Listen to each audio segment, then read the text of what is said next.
While the series has struggled to find a foothold on home consoles, 2D Castlevania has thrived on handhelds, with 6 solid releases across the GBA, PSP, and Nintendo DS. Order of Ecclesia mixes up the action with a female protagonist and a new glyph-based weapon system, but is it a direct descendant of the bloodline?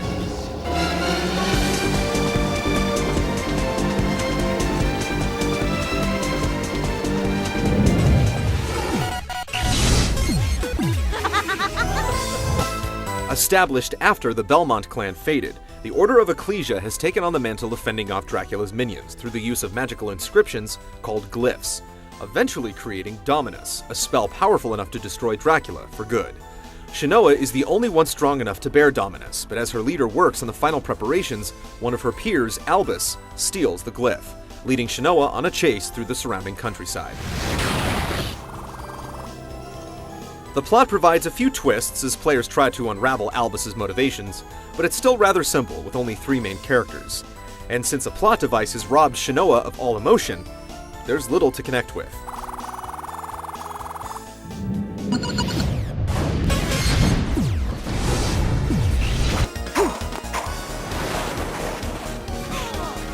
Instead of thrusting players into one massive environment like Symphony of the Night, Order of Ecclesia features a world map with a variety of locations that open up as players progress. The experience is somewhat more linear, but there is still a wealth of hidden passages and out-of-the-way crannies to return to. Plus, the final location is large and sprawling to satisfy players craving exploration. Central to Ecclesia's layout is the village of Weigel. Nearly empty when you first discover it, the town is eventually populated with villagers you rescue from the hands of Albus.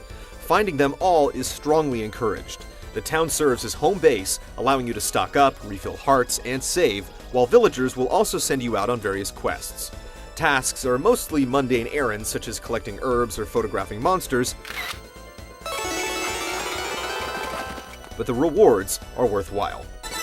Ecclesia retains the staple RPG elements of the series, allowing you to gain experience levels, equip stat-boosting armor and accessories, and find relics that grant new abilities like double jumping or moving freely underwater.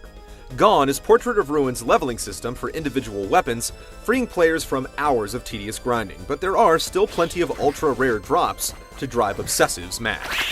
Flames! Multiplayer options are still somewhat forgettable.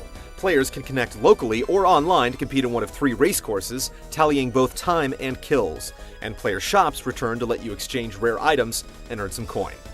The side quests and online options don't add much, but the main adventure should take players 12 hours or more to fully complete. Let's play, cute little kitty!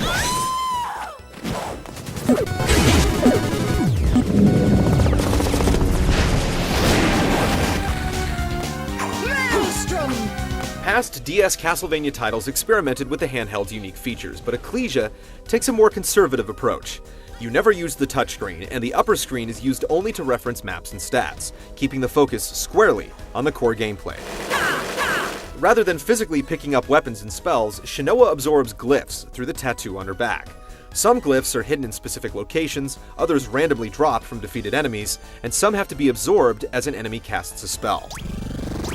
Weapons and attack spells can be assigned to the X and Y buttons, and holding up while attacking allows you to execute a powerful glyph union, combining both powers into a devastating blow. Other glyphs can be assigned to the R button, granting you special abilities such as using a magnetic slingshot move, summoning monsters, or transforming into other creatures with unique attacks. True to Castlevania's roots, Order of Ecclesia is brutally difficult. Boss fights in particular require you to quickly identify weaknesses in attack patterns or retry a dozen times while you work it out.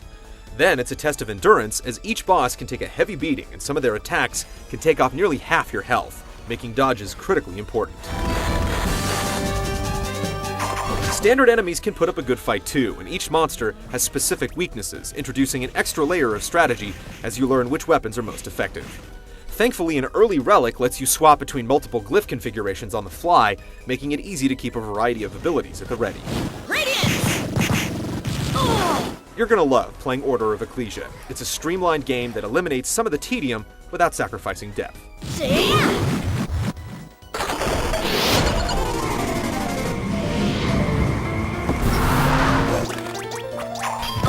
The past few Castlevania titles suffered somewhat with enemy sprites recycled from previous games.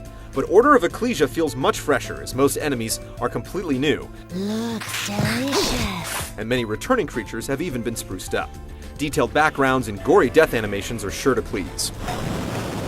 Portrait of Ruin's anime character art has been ditched in favor of a more detailed classic Castlevania style, and the soundtrack is superb as always.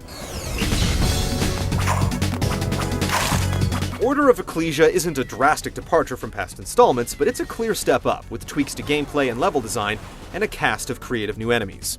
Despite being broken up into smaller levels, there's still a heavy emphasis on exploration, and the merciless boss fights provide a satisfying challenge for any seasoned vampire hunter. See ya.